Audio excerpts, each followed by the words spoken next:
Хрватска и Унгарија се првите земји од Европската Унија кои најавија олеснување за транспортерите кои веќе се соочуваат со проблеми поради најновите ограничувања на времето за престој во Шенген просторот.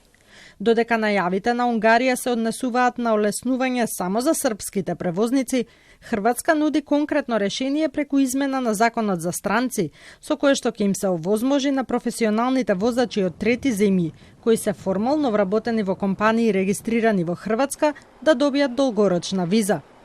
Токму тоа беше истакнато и на вчерашниот состанок на работната група со представници од Европската комисија и земјите од Западен Балкан.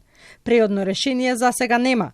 Представниците на работната група нагласија дека евентуална флексибилност или олеснување е можно само на национално ниво, зашто одлучува секоја ЕУ членка засебно, а не преку директна измена на заедничкото правило за премин на границите и времетраењето на престојот во Шенген зоната. Вистина е дека Хрватска е единствена и прва која што презема иницијативи за помош и поддршка на сите нас од Западен Балкан. Ние имаме состанок со работната група од Македонија во понеделник, каде што ќе ни бидат пренесени деталите од сите разговори, предлози кои што се дадени, за да видиме за што се работи и на кој начин би се помогнало да возачите полесно ги извршуваат своите работни задачи.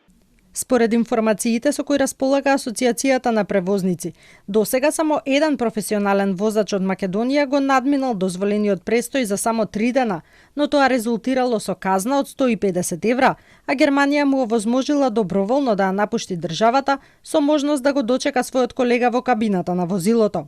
Чудно е, велат транспортерите, што контроли почнале да се спроведуваат и на паркинг плацови на фабриките каде што се товарат возилата. Негативните ефекти веќе се видливи, велат тие. Кај нас во транспортот многу е важен обрт. Бидејќи ние немаме стока да ставиме на залиха, туку ако возилото се движи и превезува стока, ние работиме. Ако стои, тоа значи дека немаме од што да ги доместиме трошоците кои ги прави возилото и кога стои. До сега имавме околу 30% намалување на користење на капацитетите заради недостиг на работна сила. А како ќе поминува времето, ако не се најде тој преоден период, многу повеќе ќе има. Меѓутоа не е штетата само наша, штетата е и на сите оние клиенти со кои работиме, корисници на превозот. Транспортерите апелираат на изнаоѓање преодно решение кое што би било од корист за целокупната економија, бидејќи тие се многу значајна алка во синџирот за снабдување.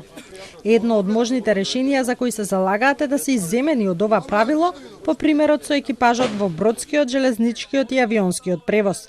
Доколку нема напредок во преговорите со цел непречено да се овозможи нивната работа, транспортерите од Западен Балкан најавуваат нови протести и блокади на граничните премини, како што веќе се случи кон крајот на јануари.